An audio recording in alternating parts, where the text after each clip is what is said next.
அனைவருக்கும் வணக்கம். நான் உங்கள் வின்னெக்ஸ் கிளாஸ் அகாடமிலேருந்து கீர்த்தனா பேசுகிறேன். இந்த கிளாஸில் நம்ம 8th சிவிக்ஸில் இருக்கக்கூடிய டாப் 100 கொஸ்டின்ஸ் தான் பார்க்க போகிறோம். இது உங்களுக்கு கண்டிப்பாக வரக்கூடிய மெட்ராஸ் ஹைகோர்ட் எக்ஸாமுக்கு ரொம்ப யூஸ்ஃபுல்லாக இருக்கும். இது வரைக்கும் நம்ம சேனலை யார் சப்ஸ்கிரைப் பண்ணலையோ சப்ஸ்கிரைப் பண்ணி வச்சுக்கோங்க. அப்போ தான் நம்ம தொடர்ச்சியாக போடக்கூடிய வீடியோஸ் உங்களுக்கு நோட்டிஃபிகேஷனாக சேரும். இப்போ நம்ம கொஸ்டின் ஆன்சர்ஸ்குள்ளே போகலாம். ஃபஸ்ட்டு கொஸ்டின் பாருங்கள். இந்தியாவில் மொத்தம் 28 மாநில அரசாங்கங்கள் செயல்படுது. அதே மாதிரி 8 யூனியன் பிரதேசங்கள் உள்ளனர். அப்போ 28 மாநிலமும் 8 யூனியன் பிரதேசம் இந்தியாவில் இருக்குது. நெக்ஸ்ட்டு ஒரு மாநிலமும் நிர்வாகம், சட்டமன்றம், அதுக்கப்புறமா நீதித்துறை ஆகிய மூன்றும் ஒரு மாநிலத்துலேயும் தனித்தனியாக இருக்கும். நெக்ஸ்ட்டு மாநில அரசோட தலைவராக யார் செயல்படுவார் அப்படின்னா ஆளுநர் செயல்படுவார். ஆளுநரை யார் நியமிக்கிறார் அப்படின்னா குடியரசுத் தலைவர் ஆளுநரை நியமிப்பார். அதாவது ஒன்றுக்கு மேற்பட்ட மாநிலங்கள் இல்லைனா யூனியன் டெரிட்டரிக்கு எல்லாத்துக்குமே என்ன பண்ணுவார், ஆளுநர் செயல்படுவார். அதை என்ன பண்ணுவார், யார் நியமிப்பாங்க அப்படின்னா இந்திய குடியரசுத் தலைவர் நியமிப்பார். நெக்ஸ்ட் ஆளுநரோட தகுதிகள் என்ன அப்படின்னா ஃபஸ்ட்டு அவர் இந்திய குடிமகனாக இருக்கணும். நெக்ஸ்ட்டு 35 வயது நிரம்பியவராக இருக்கணும் அப்படின்னு சொல்லிட்டு அதான் ரொம்ப ரொம்ப முக்கியம். இது எப்படி கேட்பாங்கன்னா 35 வயது குறைவில்லாமல் இருக்கணுமா, நிரம்பியவராக இருக்கணும் அப்படின்னா 35 இயர்ஸ் அவங்களுக்கு கம்ப்ளீட் ஆகிட்டு இருக்கணும். நெக்ஸ்ட்டு பார்த்தோம்னா ஆதாயம் தரும் எந்த ஒரு பதவியிலும் அவர் வகிக்கக்கூடாது. அதே மாதிரி பாராளுமன்றம் இல்லைனா சட்டமன்றம் எதுலேயும் உறுப்பினராக அவர் இருக்கக்கூடாது. இதுதான் மாநில ஆளுநராக நியமிக்கக்கூடிய அவர்களோட தகுதிகள் அப்படின்னு சொல்லிட்டு சொல்லலாம். நெக்ஸ்ட்டு ஆளுநர் ஒரு மாநிலத்தோட ஒரு பெயரளவு நிர்வாகி அப்படின்னு சொல்லிட்டு சொல்லலாம். அவருடைய பேரில் தான் எல்லா நிர்வாகத்தையும் முதலமைச்சர், அதுக்கப்புறமா அமைச்சர்கள் செயல்படுவாங்க. நெக்ஸ்ட்டு ஒரு மாநிலத்துலேயும் இருக்கக்கூடிய பல்கலைக்கழகத்துக்கு யார் முக்கியமான வேந்தராக செயல்படுவார் அப்படின்னா ஆளுநர் தான் எல்லா பல்கலைக்கழகத்துக்கும் வேந்தராக செயல்படுவார். நெக்ஸ்ட்டு நம்ம முதலமைச்சர் பார்க்கலாம். முதலமைச்சர் பார்த்தோம்னா மாநிலத்தோட தலைமை நிர்வாகி அவர் தான். ஓகேங்களா? அவர் கீழே தான் எனது பெரும்பான்மை கொண்ட கட்சி செயல்படும். இந்தியாவில் பார்த்தோம்னா மாநில சட்டமன்றம் அப்படின்றது என்ன அப்படின்னா ஆளுநர், அது கீழே இரு அவைகளை கொண்டுள்ளது. இரு அவைகள்னால் என்னென்னா மேலவை, சட்ட மேலவை, கீழவை அப்படின்னு சொல்லிட்டு சொல்லலாம். 6 மாநிலங்களில் மட்டும்தான் இப்போதைக்கு சட்ட மேலவை நடைமுறையில் இருக்குது. மற்ற எல்லாத்துலேயும் வெறும் கீழவை மட்டும்தான் இருக்குது. அப்போது அப்படியா இருக்கிற பட்சத்தில் சட்டமன்றம் எப்படி இருக்குன்னா இந்த 6 மாநிலங்களில் ஆளுநர், அது கீழே 2 அவைகள். இல்லைன்னா இந்த 6 மாநிலங்கள் தவிர மற்ற மாநிலங்கள் எப்படி இருக்கும் அப்படின்னா 22 மாநிலங்கள், ஆளுநர், அது கீழே ஒரே ஒரு அவை மட்டும் செயல்படும். ஓகேங்களா? நெக்ஸ்ட்டு மேலவையை நம்ம சட்ட மேலவை அப்படின்னு சொல்லிட்டு சொல்லலாம். கீழவையை சட்டமன்றம். ஓகேங்களா? அப்போ கீழவை தான் என்னது, சட்டமன்றம் இல்லைனா பேரவை அப்படின்னு சொல்லிட்டு சொல்லலாம், சட்டப்பேரவை. ஓகேங்களா? நெக்ஸ்ட்டு இந்தியாவில் இப்போது 6 மாநிலத்தில் மட்டும்தான் சட்ட மேலவை நடைமுறையில் இருக்குது. எந்தெந்த மாநிலம் அப்படின்னா பீகார், உத்தரப்பிரதேசம், மகாராஷ்டிரம், கர்நாடகா, ஆந்திர பிரதேசம், தெலுங்கானா. இந்த 6 மாநிலத்தில் மட்டும்தான். இது ரொம்ப இம்பார்ட்டண்டான கொஸ்டின். ஓகேங்களா? எந்தெந்த 6 மாநிலத்தில் சட்ட மேலவை நடைமுறையில் இருக்குன்னா இந்த 6 மாநிலம் பீகார், உத்தரப்பிரதேசம், மகாராஷ்டிரா, கர்நாடகா, ஆந்திர பிரதேஷ், அதுக்கப்புறமா தெலுங்கானா. நெக்ஸ்ட்டு ஒரு மாநிலத்தில் சட்ட மேலவையானது எப்படி இருக்கணும் அப்படின்னா 40 உறுப்பினர்களுக்கு குறையாமலும், அதுக்கப்புறமா இருக்கக்கூடிய சட்டமன்ற உறுப்பினர்கள் இருக்கிறாங்க பார்த்தீங்களா கீழவையில், அதில் 3ல் 1 பங்கு மிகாமலும் என்ன இருக்கணும், சட்ட மேலவை இருக்கணும். சட்ட மேலவை நம்ம எப்படி நம்ம மக்களவை, மாநிலங்களவை பார்ப்போம், அதே மாதிரி மேலவை பார்த்தோம்னா ஒரு நிலையான அவை. இது என்னது, இதில் 3ல் 1 பங்கு, அதாவது 3ல் 1 பங்கு உறுப்பினர்கள் 2 வருஷத்துக்கு ஒரு முறை என்ன பண்ணுவாங்க, ஓய்வு பெறுவாங்க. நெக்ஸ்ட்டு ஒரு மாநில சட்டமன்றம்னா எப்படி எத்தனை உறுப்பினர்கள் இருக்கிறோம். நம்ம இப்போ மேலவைக்கு கண்டிஷன் என்னன்னு பார்த்துட்டோம். மேலவைனா 40 உறுப்பினர்கள் குறையாமலும் 40க்கு கம்மியாக இருக்கக்கூடாது, 40க்கு மேலே இருக்கணும். 40க்கு மேலே எதுக்குள்ளே இருக்கணும் அப்படின்னா இப்போ உறுப்பினர்கள் இப்போது 180 பேர் இருக்கிறாங்கன்னு வச்சுக்கோங்களேன் ஒரு சட்டமன்றத்தில். அப்போது இது 3ல் 1 பங்குனா என்ன வரும், 60. அப்போது 60 பேருக்குள்ளவும் என்ன இருக்கணும், நம்ம சட்ட மேலவை இருக்கணும். இதே சட்டமன்றம் உறுப்பினர்கள் 500 உறுப்பினர்களுக்கு மேலாகவும் 60 உறுப்பினர்களுக்கு குறைவாகவும் இருக்கக்கூடாது. அதாவது எப்படி இருக்கணும் அப்படின்னா 60லேருந்து 500க்குள்ளே இருக்கணும். இதுக்கு மேலேயும் போகக்கூடாது, இது கீழேயும் வந்து என்ன பண்ணக்கூடாது, மாநில சட்டமன்றம் வந்து போகக்கூடாது. நெக்ஸ்ட்டு வந்து இந்த சட்டமன்றத்தோட தலைமை வந்து யார் இருப்பார் அப்படின்னா சபாநாயகர் வந்து தலைமை வந்து ஏற்பார். சபாநாயகர் இல்லாத போது வந்து துணை சபாநாயகர் வந்து என்ன பண்ணுவார், கூட்டத்துக்கு வந்து தலைமை வகிப்பார். நம்ம தமிழ்நாடு எடுத்துக்கிட்டோன்னா எத்தனை சட்டமன்ற தொகுதிகள் இருக்குது அப்படின்னா 234 சட்டமன்ற தொகுதிகள் இருக்குது. அதில் இதுக்கு வந்து என்னது, பாதிக்கு மேற்பட்ட தொகுதிகள் யார் வெற்றி பெறுறாங்களோ அவங்க தான் வந்து பெரும்பான்மை கட்சின்னு சொல்லலாங்களா. ஓகே, அப்போ 234 தொகுதிகளில் இதுவும் வந்து ஒரு ஸ்டாண்டர்டான கொஸ்டின். நம்மளுக்கு 234 சட்டமன்ற தொகுதிகள் அப்படின்னு நம்மளுக்கு தெரிஞ்சிச்சு.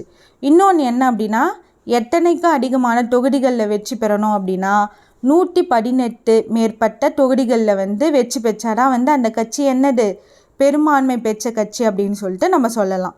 நெக்ஸ்ட்டு வந்து சட்டமன்றம் வந்து ஆண்டுக்கு 2 அல்லது 3 முறை வந்து கூடும்.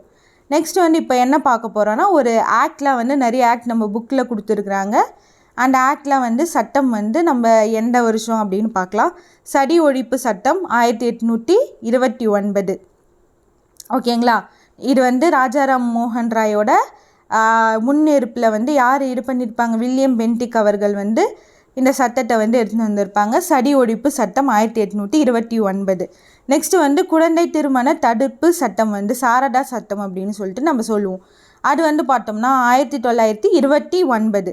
நெக்ஸ்ட்டு வந்து விதவை மறுமணம் சட்டம் வந்து 1856. அதாவது பெருங்கலகம் நடக்கும் பார்த்தீங்களா, அதுக்கு முன்னாடி கிரேட் ரிவால்ட்டுக்கு முன்னாடி வந்து 56 வந்து விதவை மறுமணம் சட்டம் வந்து எடுத்துகிட்டு வந்திருப்பாங்க.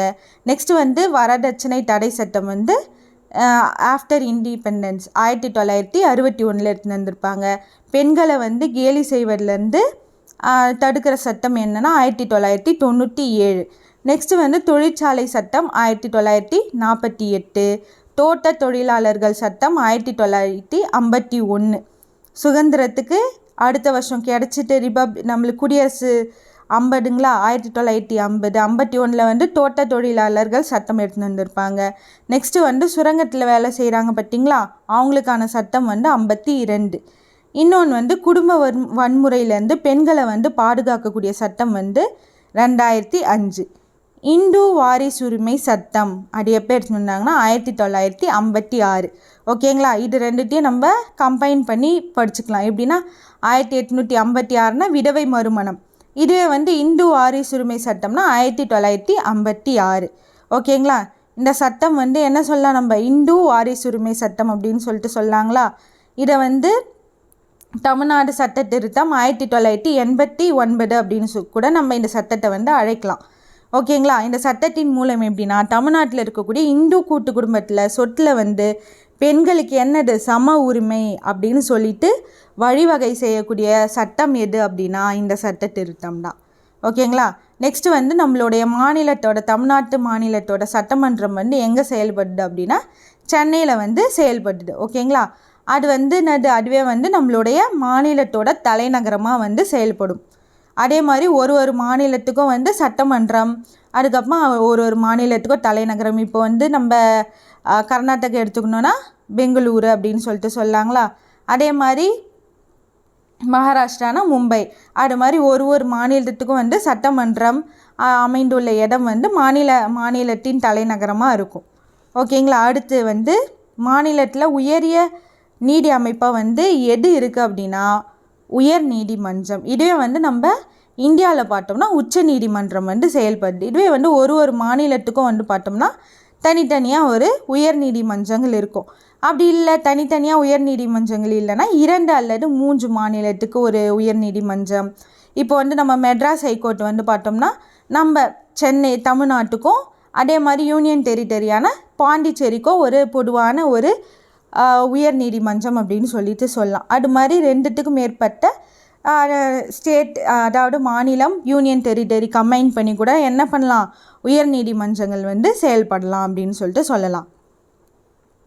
நம்மளுடைய உயர் நீதிமன்றமும் வந்து எங்கே இருக்குது, அதோட தலைமையகம் வந்து சென்னையில் வந்து அமைந்துள்ளது. நெக்ஸ்ட்டு வந்து உயர் நீதிமன்ற நீதிபதி வந்து வயது வந்து எவ்வளோ வயசில் வந்து எந்த வயசு வரைக்காலும் அந்த பதவியில் இருக்கலாம் அப்படின்னா 62 வயது வரைக்காலம். ஓகேங்களா? உயர் நீதிமன்றம் உச்ச நீதிமன்றத்துக்கு குழப்பக்கூடாது. உயர் நீதிமன்றம்னா 62, இதுவே வந்து உச்ச நீதிமன்றம் சுப்ரீம் கோர்ட் வந்து பார்த்தோம்னா 65. ஓகேங்களா? இது ரெண்டும் வந்து கன்ஃபியூஸ் ஆகும். மாநிலத்தில் இருக்கக்கூடிய உயர் நீதிமன்றங்கள் 62, இதுவேனா உச்ச நீதிமன்றம் 65 வயது. ஓகேங்களா? இப்போ வந்து நம்ம குடியுரிமை வந்து பார்க்கலாம். அதாவது குடிமகன், சிட்டிசன் அப்படின்ற வார்த்தை வந்து எங்கேருந்து வந்துச்சு அப்படின்னா சிவிக்ஸ் அப்படின்ற லத்தீன் சொல்லேருந்து வந்துச்சு அப்படின்னு சொல்லிட்டு சொல்லலாம். ஓகேங்களா? சிவிக்ஸ் அப்படின்ற லத்தீன் சொல் இந்திய அரசியலமைப்பில் வந்து பகுதி 2ல் வந்து 5லேருந்து 11 ஆர்டிக்கல் வரைக்காலும் நம்ம குடியுரிமையை பற்றி வந்து சொல்லுது. ஓகேங்களா? பகுதி 1 வந்து நம்மளுடைய மாநிலம் மற்றும் யூனியன் பிரதேசங்கள் பற்றி சொல்லுது. பகுதி 2 வந்து எது சொல்லுது அப்படின்னா குடியுரிமை பற்றி வந்து சொல்லுது. அப்போ குடியுரிமை வந்து 2 வகைப்படும். ஒன்று வந்து இயற்கையான குடியுரிமை, இன்னொன்று இயல்பு குடியுரிமை. இயற்கை குடியுரிமை அப்படின்னா பிறப்பால் வந்து பெறக்கூடிய குடியுரிமை தான் இயற்கை குடியுரிமை. இதுவே வந்து இயல்பு அப்படின்னா விண்ணப்பித்து பெறும் குடியுரிமை, அதாவது நம்ம விண்ணப்பித்து அதன் மூலமாக நம்மளுக்கு கிடைக்கக்கூடிய குடியுரிமை தான் வந்து இயல்பு குடியுரிமை. இந்த குடியுரிமை சட்ட திருத்தம் எப்போ அப்படின்னா 1955. அதுபடி தான் வந்து இப்போ இருக்கால நம்ம என்ன பண்ணுறோம், ஒரு குடியுரிமை வந்து பெறுதலையும் இழத்தல் பற்றியும் வந்து இப்போ இருக்காலும் நடைமுறையில் இருக்கக்கூடிய சட்டம் என்னென்னா 1955 வந்து இது பண்ணியிருப்பாங்க. அந்த சட்டத்தை தான் இப்போ இருக்கால் நம்ம ஃபாலோ பண்ணுறோம். ஓகேங்களா? அப்போ இதுவும் வந்து கேட்பாங்க, எந்த இயரில் வந்து இந்த சட்டத்தை வந்து அப்போட்லேருந்து நம்ம ஃபாலோ பண்ணுறோன்னா 1955 சட்டத்தை தான் வந்து இப்போ இருக்கால் நம்ம ஃபாலோ பண்ணுறோம். குடியுரிமை வந்து 5 முறையில் வந்து நம்ம வந்து பெறலாம். அதே மாதிரி எவ்வளோ வகையில் வந்து இழக்கலாம் அப்படின்னா 3 வகையில் வந்து ஒரு குடியுரிமையை நம்ம இழக்கலாம். அப்போ எந்தெந்த வகையில் வந்து நம்ம குடியுரிமையை நம்ம நாட்டில் வந்து பெறலாம் அப்படின்னா பிறப்பால், நீங்கள் வந்து இங்கே பிறந்திருந்தாலே என்னது, நீங்கள் வந்து ஆட்டோமேட்டிக்காக என்னது இந்திய குடிமக்கள் அப்படின்னு சொல்லிட்டு சொல்லலாம். இல்லைனா அவங்க வம்சாவளியினர் யாருன்னா வந்து இந்தியராக இருந்தால் அவங்கள வந்து என்ன சொல்லலாம், இந்திய குடியுரிமை மக்கள் அப்படின்னு சொல்லலாம். எல்லாம் வந்து பதிவு செய்வதின் மூலம், அதாவது யாராவது ஒரு வம்சாவளியில் இருக்கக்கூடிய ஒருத்தவங்க வந்து இந்தியராக இருந்துட்டு நெக்ஸ்ட்டு என்ன பண்ணலான்னா நீங்கள் பதிவு செஞ்சு அந்த குடியுரிமையை வந்து நீங்கள் பெற்றுக்கலாம். இன்னொன்று வந்து இயல்பு குடியுரிமை, அதாவது விண்ணப்பித்து பெறக்கூடிய குடியுரிமை. இல்லைன்னா 5வது என்னென்னா பிரதேசங்கள் இணைத்தல் மூலம், அதாவது இப்போ வந்து பாண்டிச்சேரி வந்து ஃப்ரெஞ்சு வந்து கண்ட்ரோல் பண்ணியிருந்தாங்க. அப்போ வந்து என்னென்னா நம்ம பிரதேசங்களை வந்து இணைச்சோம் பார்த்திங்களா, அப்போ வந்து இந்தியாவுடன் இணைஞ்ச உடனே வந்து அந்த ஃப்ரெஞ்சு அந்த பாண்டிச்சேரியில் இருக்கக்கூடிய மக்கள் எல்லாமே யார், இந்திய குடிமக்கள் அப்படின்னு சொல்லிட்டு சொல்லுவாங்களா. அப்போது பிரதேசங்கள் இணைப்பு மூலமாகவும் என்ன பண்ணலாம், நம்ம குடியுரிமை பெறலாம். இதுவே 3 வழியில் வந்து நம்ம இழக்கலாம். என்ன அப்படின்னா தானாக வந்து துறக்கிறது, அதாவது எனக்கு வந்து இந்திய குடியுரிமை வேணாம், வேறு குடியுரிமை வேணும் அப்படின்னு சொல்லிட்டு துறக்கலாம். இல்லைனா முடிவுக்கு கொண்டு வரலாம். இல்லைனா வந்து அதாவது மறுத்தல், ஏதோ ஒரு காரணத்தினால வந்து ஃப்ராட் பண்ணி வாங்கிட்டாங்க அப்படின்னா என்ன பண்ணலாம், அந்த குடியுரிமையை நம்ம மறுக்கலாம். இந்தியா வந்து நம்மளுக்கு ஒற்றை குடியுரிமை, அதாவது சிங்கிள் சிட்டிசன்ஷிப், அதுதான் வந்து நம்ம இந்தியா வந்து வழங்குது. ஓகேங்களா? இதுவே வந்து அமெரிக்கா, சுவிட்சர்லாண்ட்லலாம் பார்த்தோம்னா இரட்டை குடியுரிமை. அங்கெல்லாம் வந்து பார்த்தோம்னா அமெரிக்காவுக்குன்னு ஒரு குடியுரிமை, ஒரு மாகாணத்துக்கும் தனித்தனி குடியுரிமை, அப்போ இரட்டை குடியுரிமை வழங்கும். ஆனால் இந்தியா வந்து என்ன குடியுரிமை தான் வழங்குது, நம்மளுக்கு ஒற்றை குடியுரிமை தான் வழங்குது. அப்போ இது வந்து ரொம்ப முக்கியமான ஒரு கொஸ்டின்.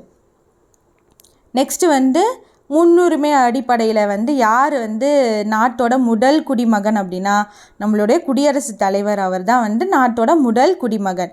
நெக்ஸ்ட்டு வந்து பார்த்தோம்னா அடிப்படை கடமைகள் வந்து பார்த்தோம்னா கான்ஸ்டியூஷனில் வந்து இருந்துச்சா அப்படின்னா ஸ்டார்டிங்கில் இல்லை.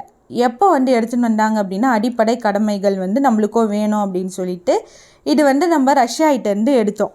எப்போ எடுத்துன்னு வந்தோம் அப்படின்னா 42வது சட்ட திருத்தம், அதாவது குட்டி அரசியலமைப்பு அப்படின்னு சொல்லுவோம், 1976. இது மூலமாக தான் என்ன பண்ணோம் அப்படின்னா அடிப்படை கடமைகளை வந்து எடுத்துகிட்டு வந்தோம். ஓகேங்களா? இதுவும் வந்து இந்த சட்ட திருத்தமும் ரொம்ப ரொம்ப ஃப்ரீக்வெண்ட்டாக கேட்கக்கூடிய சட்ட திருத்தம்.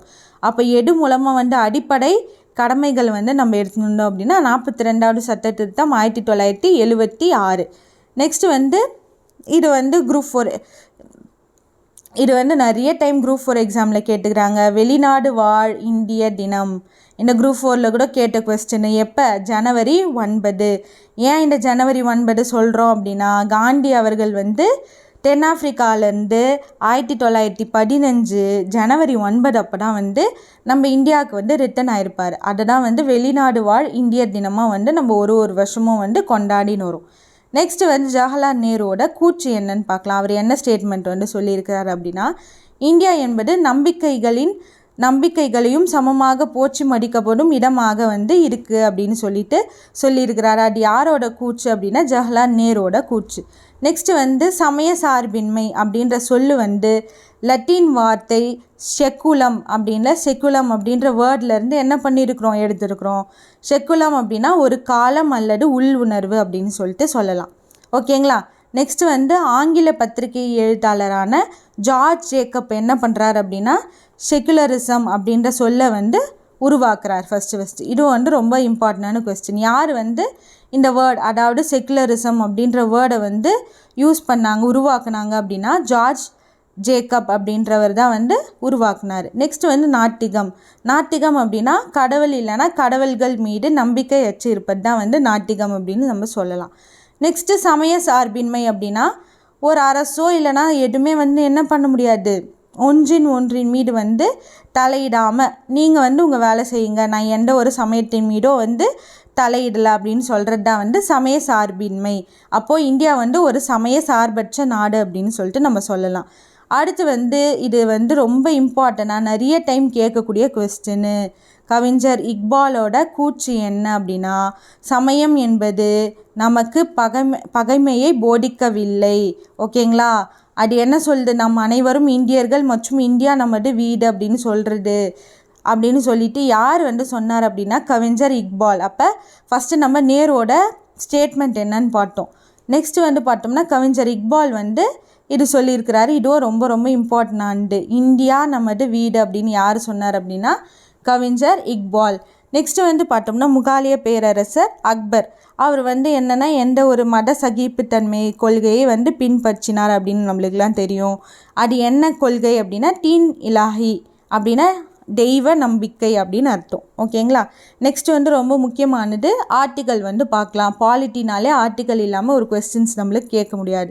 இல்லை நம்ம புக்கில் இருக்கக்கூடிய இம்பார்ட்டண்டான ஆர்டிகல்ஸ் மட்டும் பார்க்கலாம். பிரிவு 15, பிரிவு 14 பார்த்தோம்னா பகுதி 3 வந்து நம்மளுக்கு என்ன சொல்லுதுன்னா அடிப்படை உரிமைகள் வந்து சொல்லுது. ஓகேங்களா? ஆர்டிக்கல் 12லேருந்து 35 வரைக்கும் என்ன சொல்லுது, அடிப்படை உரிமைகள் வந்து சொல்லுது.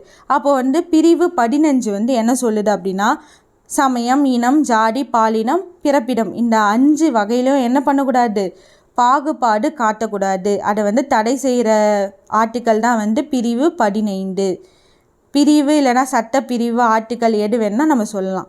இது வந்து 16னா பொது வேலை வாய்ப்பில் அனைவருக்கும் என்ன பண்ணணும், சமமான வாய்ப்பளித்தல் தான் வந்து பிரிவு 16. நெக்ஸ்ட் வந்து பார்த்தோம்னா பிரிவு 25ல் 1 என்ன சொல்லுது அப்படின்னா எந்த ஒரு சமயத்தையும் நம்ம என்ன பண்ணலாம், ஏற்கலாம், பின்பற்றலாம், பரப்பலாம், என்ன வேணால் பண்ணலாம். அதுக்கு என்ன உரிமை வந்து அனைத்து குடிமக்களுக்கும் வந்து வழங்கக்கூடிய ஆர்டிக்கல் என்ன அப்படின்னா ஆர்டிக்கல் 25ல் 1. நெக்ஸ்ட்டு வந்து பார்த்தோம்னா ஆர்டிக்கல் 26 சமய விவகாரங்களை நிர்வகிக்கும் நம்மளுக்கு வந்து ஒரு இன்ஸ்டியூஷன். இப்போ நம்மளுக்கு ரிலிஜியஸ் இன்ஸ்டியூஷன்ஸ் வந்து பார்த்தோம்னா நம்ம வந்து நிர்வகிக்கலாம். அது வந்து என்ன பண்ணாது, அரசு வந்து தலையிடாது. அது சொல்லக்கூடிய ஆர்டிக்கல் வந்து 26. இதுவே வந்து 27 என்ன சொல்லுது அப்படின்னா ஒரு குறிப்பிட்ட மதத்தையோ ஆதரிக்க அரசு வந்து என்ன பண்ணாது, நீங்கள் வந்து வரி செலுத்தணும் அப்படின்னு சொல்லிட்டு எந்த ஒரு மதத்தையோ இல்லைனா சமயத்தையோ எதுவுமே வந்து சொல்லாது, வற்புறுத்தக்கூடாது அப்படின்னு சொல்லக்கூடிய ஆர்டிக்கல் வந்து 27. நெக்ஸ்ட்டு வந்து பார்த்தோம்னா 28 என்னென்னா சில கல்வி நிறுவனங்கள் வந்து பார்த்தோம்னா மதம் சார்ந்த ஒரு நடவடிக்கையெலாம் அந்த போதனைகள்லாம் வந்து ஈடுபடுவாங்க. அதில் வந்து நம்ம என்ன பண்ணலாம், கலந்துக்கலாம், இல்லைனா கலந்துக்கலாமும் இருக்கலாம். அப்போ ஸ்டூடெண்ட்ஸுக்கு வந்து இந்த உரிமையை வந்து வழங்கக்கூடிய ஆர்டிக்கல் என்ன அப்படின்னா பிரிவு 28. நெக்ஸ்ட்டு வந்து பார்த்தோம்னா அரசு உதவி பெறும் கல்வி நிறுவனங்களில் வந்து பாகுபாடு காட்டக்கூடாது அப்படின்னு சொல்லக்கூடிய ஆர்டிக்கல் என்னன்னா 29ல் 2. அக்பரோட கல்லறை வந்து எங்கே இருக்குது அப்படின்னா ஆக்ரா அருகில் சிக்கந்திரா அப்படின்ற நகரில் வந்து இருக்குது. ஓகேங்களா. என்னடா அக்பர் தான் வந்து என்ன கோட்பாட்டை வந்து இது பண்ணியிருப்பார், தீன் இலாஹி தெய்வீக கோட்பாடு அப்படின்ற ஒன்றை வந்து சொல்லியிருப்பார், தெய்வீக நம்பிக்கை. நெக்ஸ்ட் வந்து ஒரு ஆண்டும் வந்து என்ன இதுவும் வந்து குரூப் 4 எக்ஸாமில் கேட்ட கொஸ்டின் தான் 8th புக்கில் இருக்குது. ஒரு ஆண்டும் என்ன பண்ணுறோம், December 10 வந்து மனித உரிமைகள் தினமாக வந்து நம்ம கொண்டாடுறோம். நெக்ஸ்ட்டு வந்து இந்தியாவில் வந்து தேசிய மனித உரிமைகள் ஆணையம் வந்து எப்போ வந்து உருவாக்குனாங்க அப்படின்னா 1993 அக்டோபர் 12 வந்து நிறுவனாங்க. நெக்ஸ்ட் வந்து இதோட தலைவரை வந்து யார் வந்து நியமிப்பார் அப்படின்னா குடியரசுத் தலைவர் வந்து நியமிப்பார். ஓகேங்களா. நம்ம ஆல்ரெடி பார்த்தோம் முக்கியமான போஸ்ட்டுக்கு எல்லாத்துக்குமே வந்து யார் வந்து நியமிப்பார் அப்படின்னாலே குடியரசுத் தலைவர் தான். ஓகேங்களா. ஆளுநர் இதெல்லாமே வந்து யார் தான் பண்ணுவார், குடியரசுத் தலைவர் தான் வந்து நியமிக்கிறாரு. நெக்ஸ்ட் வந்து பார்த்தோம்னா இதோட தலைமையகம் எங்கே இருக்குது அப்படின்னா தேசிய மனித உரிமைகள் ஆணையம் புதுடெல்லியில் தான் வந்திருக்கு. இதோட தலைவர் வந்து யார் இருப்பாங்க அப்படின்னா ஓய்வு பெற்ற இந்திய உச்ச நீதிமன்ற நீதிபதி தான் வந்து இதோட தலைவராக வந்து செயல்படுவார். இவருடைய பதவி காலம் வந்து எவ்வளோ பார்த்தோம்னா 5 வருஷம் இல்லைனா வந்து 70 வயது வரை, எது வந்து முன்னாடி வருதோ 5 வருஷம் இல்லைனா 70 வயது வரை வந்து அவர் வந்து அந்த பதவியில் நீடிப்பார். நெக்ஸ்ட் வந்து பார்த்தோம்னா இது வந்து தேசிய மனித உரிமைகள் ஆணையம். இதுவே வந்து ஒரு மாநிலத்துக்கும் இருக்கும் பார்த்தீங்களா. அதில் வந்து தமிழ்நாட்டில் வந்து எப்போ ஏற்படுத்தினாங்க அப்படின்னா 1997 ஏப்ரல் 17 தான் வந்து உருவாக்கப்பட்டது. ஓகேங்களா. இதில் வந்து பார்த்தோம்னா அதே மாதிரி ஒரு தலைவர் 3 உறுப்பினர்கள் வந்து இதில் இருப்பாங்க மாநில மனித உரிமை ஆணையத்தில். ஓகேங்களா. நெக்ஸ்ட்டு வந்து பார்த்தோம்னா வந்து அகெயின் நம்மளுக்கு ஒரு 3 ஆர்டிக்கல் வந்து இம்பார்ட்டண்ட்டாக வந்து சில்ட்ரன் பற்றி வந்து சொல்லியிருக்கிறாங்க. அது என்னென்னா சட்டப்பிரிவு 24 வந்து குழந்தை தொழிலாளர்கள் வந்து முறையை வந்து ஒழிக்கக்கூடிய ஆர்டிக்கல் என்ன அப்படின்னா 24. இது வந்து பிரிவு 39 எஃப். ஓகேங்களா. 39 எஃப் பிரிவு என்ன சொல்லுது அப்படின்னா ஆரோக்கியமாக குழந்தை வளர வழிவகை செய்யுது. அதாவது டிபிஎஸ்பியில் வந்து அரசுக்கு வழிகாட்டும் நெறிமுறையில் வந்து இதை வந்து வச்சுருக்குறாங்க ஆர்டிக்கல் 39 எஃப். நெக்ஸ்ட் வந்து ஆர்டிக்கல் 45 இதுவும் வந்து டிபிஎஸ்பி அரசோட ஒரு நடவடிக்கை அப்படின்னு சொல்லிட்டு சொல்லலாம். அவங்க அரசாங்கம் வந்து செய்யக்கூடிய முறைகள் என்ன அப்படின்னா 6 வயது வரை உள்ள அனைத்து குழந்தைகளுக்கும் என்ன பண்ணணும், ஆரம்ப கால குழந்தை பராமரிப்பு வந்து வழங்கணும் அப்படின்னு சொல்லக்கூடிய ஆர்டிக்கல் வந்து 45. நெக்ஸ்ட்டு வந்து பார்த்தோம்னா அதே மாதிரி எஜுகேஷன் சம்மந்தமாக ஆர்டிக்கல் 21A என்ன சொல்லுது அப்படின்னா 21A நம்ம பின்னாடி பார்ப்போம். 21A என்ன சொல்லுது அப்படின்னா 6 முதல் 14 வரையிலான அனைத்து குழந்தைங்களுக்கும் என்ன பண்ணணும், இலவசம் மற்றும் கட்டாய கல்வி வழங்கணும் அப்படின்னு சொல்லிட்டு நம்மளுடைய அடிப்படை உரிமைகள் பகுதி 3 வந்து ஆர்டிக்கல் 21A வந்து சொல்லுது. ஓகேங்களா. நெக்ஸ்ட்டு வந்து 1978 வந்து சர்வதேச பெண்கள் ஆண்டா வந்து அறிவித்தாங்க. இது வந்து 1979 பார்த்தோம்னா சர்வதேச குழந்தைகள் ஆண்டு. அப்போ ஃபஸ்ட்டு வந்து பெண்கள் 78, நெக்ஸ்ட் வந்து 79 வந்து பார்த்தோம்னா குழந்தைகள் ஆண்டு. இந்த 2 வருஷத்தையும் யார் அறிவித்தாங்க அப்படின்னா ஐநா தான் வந்து அறிவிச்சுது. ஓகேங்களா. அதே மாதிரி இப்போ வந்து சிறுதானிய ஆண்டு அப்படின்னு சொல்லிட்டு 2018 தான் வந்து நம்மளுடைய இந்தியா வந்து அறிவிச்சிருக்கோம்.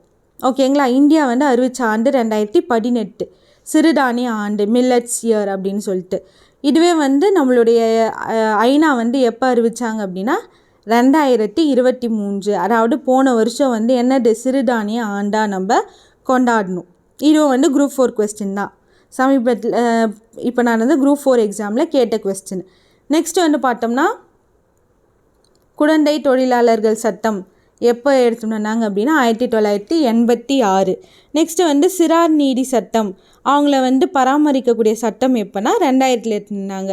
நெக்ஸ்ட்டு வந்து இது வந்து ரொம்ப ரொம்ப இம்பார்ட்டண்டான ஒரு கொஸ்டின்னு, போஸ்கோ சட்டம் எப்போ எடுத்துகிட்டு வந்தாங்க அப்படின்னா 2012. ஓகேங்களா. 2012 தான் என்ன பண்ணாங்க, போஸ்கோ ஆக்ட் எடுத்துகிட்டு வந்தாங்க. நெக்ஸ்ட்டு வந்து பார்த்தோம்னா பெற்றோர் மற்றும் மூத்த குடிமக்களை பராமரிக்கக்கூடிய சட்டம் எப்போனா 2007 எடுத்துருந்தாங்க. அதுக்கப்புறமா வந்து நம்மளுடைய குடியரசுத் தலைவர் வந்து பார்த்தோம்னா வந்து நாட்டோட தலைவராக வந்து செயல்படுவாரா. அது மட்டும் இல்லாமல் அவர் என்ன அப்படின்னா மிக உயர்ந்த பதவியான இந்திய ஆயுதப்படைகளோட தலைமை தளபதியாக வந்து அவர் வந்து பதவி வகிப்பார். ஓகேங்களா? அப்போ யார் வந்து இந்திய ஆயுதப்படைகளோட தலைமை தளபதி அப்படின்னா இந்திய குடியரசுத் தலைவர் அவர் தான் வந்து இதோட தலைமை தளபதியாக இருப்பார். நெக்ஸ்ட்டு வந்து சாம் மானக்ஷா அப்படின்றவர் தான் வந்து இந்தியாவோட ஃபஸ்ட்டு ஃபீல்டு மார்ஷல். ஓகேங்களா? இதே வந்து 2வது ஃபீல்டு மார்ஷல் யார் அப்படின்னா கேஎம் காரியப்பா, அவர் தான் வந்து 2வது ஃபீல்டு மார்ஷல். இது வந்து நம்மளுக்கு புக்கில் வந்து பாக்ஸ் கொஸ்டினில் கொடுத்துருப்பாங்க. நெக்ஸ்ட்டு வந்து பார்த்தோம்னா 5 ஸ்டார் அந்தஸ்து 5 ஸ்டார் அந்தஸ்து பெற்று மார்ஷல் பதவிக்கு உயர்ந்த ஒரே ஒரு அதிகாரி அதுக்கப்புறமா ஒரே ஒரு அதிகாரி யார் அப்படின்னா அர்ஜுன் சிங். 5 நட்சத்திரம் அர்ஜுன் சிங் அப்படின்னு ஞாபகம் வச்சுக்கோங்க. நெக்ஸ்ட்டு வந்து பார்த்தோம்னா ஜனவரி 15 இராணுவ தினமாக கொண்டாடுறோம். February 1 வந்து கடலோர காவல் படை தினம். March 10 வந்து பார்த்தோம்னா மத்திய தொழிலக பாதுகாப்பு படை சட்டம் தினமாக கொண்டாடுறோம். நெக்ஸ்ட் வந்து பார்த்தோம்னா October 7 வந்து பார்த்தோம்னா அதிரடி படை தினம். இதுவே வந்து October 8னா விமானப்படை தினம். ஃபஸ்ட்டு வந்து அதிரடி படை வந்து October 7, விமானப்படை வந்து October 8ங்களா? ஓகே. நெக்ஸ்ட் வந்து December 4 வந்து கடற்படை தினமாக கொண்டாடுறோம். December 7 வந்து ஆயுதப்படை கொடிகள் தினம் அப்படின்னு சொல்லிட்டு சொல்லலாம். ஓகேங்களா? இதெல்லாம் வந்து முக்கியமான தினங்கள். இதெல்லாம் வந்து கேட்குறதுக்கு நிறைய வாய்ப்புகள் நிறைய இருக்குது. இப்போ வந்து நம்ம குரூப் 4ல் கூட பார்த்தோம்னா வந்து 3லேருந்து 4 கொஸ்டின் வந்து தினங்கள் வச்சு கேட்டாங்க. அதனால் நம்ம இந்த மெட்ராஸ் ஹைகோர்ட் எக்ஸாமுக்கும் இந்த மாதிரி ஒரு பேட்டர்னில் கூட எதிர்பார்க்கலாம். எப்போவுமே வந்து தினத்தின் அடிப்படையில் 1 இல்லைனா 2 கொஸ்டின் தான் வந்து கேட்குறாங்க. அதனால் இந்த தினங்கள் வந்து இம்பார்ட்டண்ட்டாக பார்த்து வச்சுக்கோங்க. நெக்ஸ்ட் வந்து பஞ்சசீலம் கொள்கை. ஓகேங்களா? இதை வந்து முக்கியமாக யார் வடிவமைச்சாங்க? நம்மளுடைய இந்தியாவோட முதல் பிரதமரான சுதந்திர இந்தியாவோட முதல் பிரதமர் யார்? ஜவஹர்லால் நேரு. அவர் தான் வந்து இந்த பஞ்சசீலம் அதாவது 5 கொள்கையை வந்து வெளியிட்டிருப்பார். நம்ம வந்து எப்போவுமே வந்து நம்ம எந்த கொள்கையில் இருப்போம் அப்படின்னா மற்றவங்க நாட்டில் இருக்கக்கூடிய உள்ள இருக்கக்கூடிய நடவடிக்கையெல்லாம் வந்து நம்ம வந்து தலையிட மாட்டோம். அதே மாதிரி எல்லாருக்கும் வந்து என்ன பண்ணுவோம்? அமைதி அப்படின்ற ஒரு இது வந்து கோட்பாட்டை வந்து வலியுறுத்துவோம் அப்படின்னு சொல்லிட்டு ஒத்துழைப்போம் நம்ம தருவோம் அப்படின்னு சொல்லிட்டு சொல்லக்கூடிய இது எல்லாமே இந்த பஞ்சசீல கொள்கை அப்படின்னு நம்ம சொல்லலாம். ஓகேங்களா? நெக்ஸ்ட்டு வந்து அணி சேராமை அப்படின்ற வார்த்தையை வந்து ஃபஸ்ட்டு யார் வந்து உருவாக்குனார் அப்படின்னா V.K. கிருஷ்ணமேனன். அவர் தான் வந்து ஃபஸ்ட்டு இந்த அணி சேராமை அப்படின்ற சொல்லை வந்து உருவாக்குனார். நெக்ஸ்ட்டு வந்து பார்த்தோம்னா நெல்சன் மண்டேலா. எப்படி வந்து நம்ம இந்தியாவோட ஃபாதர் அதாவது தந்தை யார் அப்படின்னு சொல்லுவோம்? ஃபாதர் ஆஃப் அவர் நேஷன் வந்து மகாத்மா காந்தி. அதே மாதிரி வந்து நெல்சன் மண்டேலா வந்து பார்த்தோம்னா தென்னாப்பிரிக்காவில் இருக்கக்கூடிய இனவெறிக்கு எதிராக வந்து அவர் வந்து உறுதியாக வந்து ரொம்ப வருஷம் வந்து போராடினார். ஓகேங்களா? அது மட்டும் இல்லாமல் அவர் வந்து நிறைய வாட்டி வந்து ஜெயிலுக்கெலாம் போயிட்டு அதுக்கப்புறமா அப்போ கூட வந்து அந்த ஒரு கொள்கையிலேருந்து அவர் மாறாமல் தொடர்ந்து வந்து போராடி கொண்டே இருந்தார். அப்போ நெல்சன் மண்டேலா வந்து எதுக்கு எதிராக போராடினார் அப்படின்னா கருப்பின வெறிக்கு எதிராக வந்து போராடிய முக்கியமான ஒருத்தர் தென்னாப்பிரிக்காவில் வந்து பார்த்தோம்னா இவர் தான். ஓகேங்களா? எந்த நாடு கூட கேட்கலாம் நம்மளுக்கு, தென்னாப்பிரிக்கா. நெக்ஸ்ட்டு வந்து பார்த்தோம்னா நம்ம முக்கியமாக வந்து இந்த பஞ்சசீல கொள்கையை வந்து வெளியிட்டவர் யார் அப்படின்னு கேட்பாங்க. நெக்ஸ்ட் வந்து பார்த்தோம்னா நெல்சன் மண்டேலா எந்த நாடு அப்படின்னு கேட்பாங்க. நெக்ஸ்ட் வந்து இந்த பஞ்சசீலம் கொள்கை அப்படின்னா வந்து ஒரு நாட்டு எல்லையும் வந்து என்னது நம்ம வந்து மதிக்கணும் அப்படின்னு சொல்லிட்டு சொல்கிறது. நெக்ஸ்ட்டு வந்து எந்த ஒரு ஆக்கிரமிப்பும் வந்து நம்ம பண்ண மாட்டோம். அதே மாதிரி அமைதியை வந்து நிலைநாட்டும் அப்படின்னு சொல்கிறது தான் வந்து பஞ்சசீல கொள்கை. நெக்ஸ்ட்டு வந்து பார்த்தோம்னா பாகிஸ்தான், ஆப்கானிஸ்தான், நேபாளம், சீனா, பூட்டான், வங்காளதேசம், மியான்மர் இது எல்லாமே வந்து நம்ம இந்தியாவுடன் வந்து பொதுவான நில எல்லையை பகிர்ந்துள்ளது. அப்போ எத்தனை நாடுகள் அப்படின்னு கேட்பாங்க. அப்போ ஃபஸ்ட்டு வந்து பார்த்தோம்னா பாகிஸ்தான் எங்கே இருக்குது அப்படின்னா வடமேற்கில் வந்து இருக்குது. இந்த சைடு நம்ம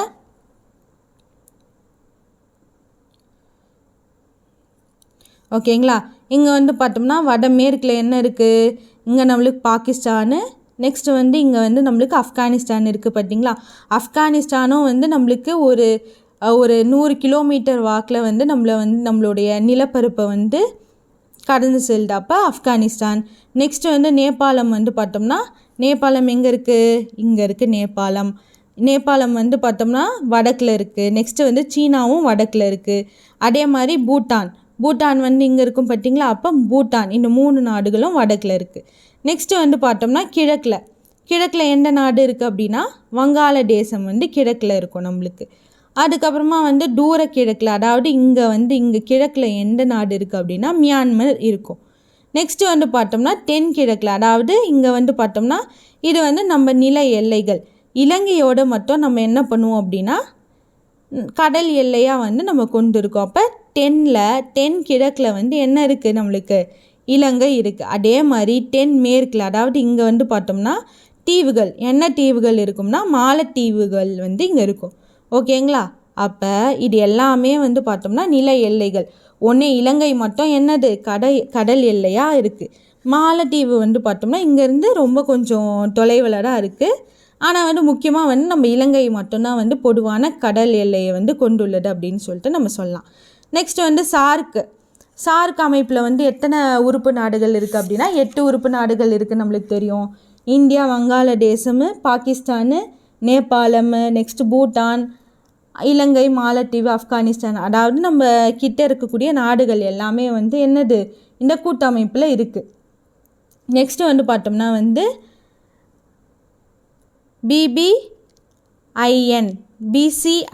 பிசிஐஎன் அப்படின்றது என்ன அப்படின்னா சார்க் பார்த்துட்டோங்களா. நெக்ஸ்ட்டு பிபிஐஎன் அப்படின்றது பயணிகள் சரக்கு மற்றும் எரிசக்தி மேம்பாடு வந்து நம்ம என்ன பண்ணலாம், பரிமாறிக்கலாம் அப்படின்னு சொல்லிட்டு அதுக்கான ஒப்பந்தம் வந்து எந்தெந்த நாடுகள் வந்து கையெழுத்திட்டாங்க அப்படின்னா அப்படின்னா வங்காளதேசம், பங்களாதேஷ், பூட்டானு, இந்தியா, நேபாளம் 4 நாடுகள் வந்து கையெழுத்திட்டாங்க. நெக்ஸ்ட்டு வந்து பீம்ஸ்டெக் அப்படின்ற நாடு வந்து பார்த்தோம்னா வங்காளதேசம், இந்தியா, மியான்மர், இலங்கை, தாய்லாந்து, பூட்டான், நேபாளம். இது என்ன அப்படின்னா வங்காள விரிகுடா பல்துறை தொழில்நுட்பம் மற்றும் பொருளாதார கூட்டமைப்பு முயற்சி அப்படின்னு சொல்லிட்டு நம்ம சொல்லலாம். ஓகேங்களா? அப்போது இதில் இருக்கக்கூடிய உறுப்பு நாடுகள்லாம் வந்து பீம்ஸ்டெக்கில் இருக்கக்கூடியது வங்காளதேசம், இந்தியா, மியான்மர், இலங்கை, தாய்லாந்து, பூட்டான் மற்றும் நேபாளம். நெக்ஸ்ட்டு வந்து பார்த்தோம்னா பிசிஐஎம் அந்த உறுப்பு நாடுகள் என்னென்ன அப்படின்னா வங்காளதேசம், சீனா, இந்தியா, மியான்மர். ஓகேங்களா? இதுவும் வந்து அதே மாதிரி பிசிஐஎம்னா பொருளாதார போக்குவரத்து எரிசக்தி அது எல்லாத்தையும் நம்ம ஒவ்வொரு நாடும் வந்து பகிர்ந்துருக்கலாம் அப்படின்னு சொல்லக்கூடிய கூட்டமைப்பு என்னது பிசிஐஎம்.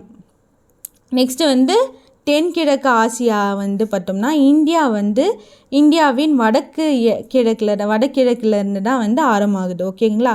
அப்போது தென்கிழக்கு ஆசியா வந்து பார்த்தோம்னா இங்கே வடகிழக்கு இருக்குது பார்த்தீங்களா, வடகிழக்கு மாநிலங்கள் அங்கேருந்து தான் முக்கியமாக வந்து தென்கிழக்கு ஆசியாவே வந்து இதுவாகுது. நெக்ஸ்ட்டு வந்து இந்தியாவுக்கு சொந்தமான முக்கியமான தீவுகள் என்ன அப்படின்னா 2 தீவு, அந்தமான் மற்றும் லக்ஷதீவு. ஓகேங்களா? நம்ம இந்தியா எங்கே இருக்குன்னா இங்கே வந்து அந்தமான் தீவுகள், இங்கே லக்ஷதீவுகள் இருக்குங்களா. அப்போது இந்தியாவுக்கு சொந்தமான தீவுகள் இது 2. ஆனால் மாலத்தீவு அது தனி தீவு, அதுவும் வந்து ஆப்ஷனில் கொடுப்பாங்க. ஆனால் அது என்னது நம்மளுடைய அண்டை நாடு தான் வந்து மாலத்தீவு. அண்டை நாடு சொல்கிற விட நம்மளுடைய தெற்கில் வந்து அந்த நாடு வந்து இருக்குது, தென்மேற்கில் வந்து மாலத்தீவுகள் இருக்குது. ஓகேங்களா? அது கன்ஃபியூஸ் ஆகக்கூடாது. இந்தியாவுக்கு சொந்தமானது 2 அந்தமான் மற்றும் லக்ஷதீவுகள். நெக்ஸ்ட்டு வந்து பார்த்தோம்னா நம்மளுடைய வெளியுறவு கொள்கை எப்போவுமே எப்படி இருக்கும் அப்படின்னா மற்றவங்களுக்கு வந்து ஒத்துழைப்பு கொடுக்கணும் அப்படின்ற கொள்கையோடு தான் நம்ம பின்பற்றுறோம். ஓகேங்களா?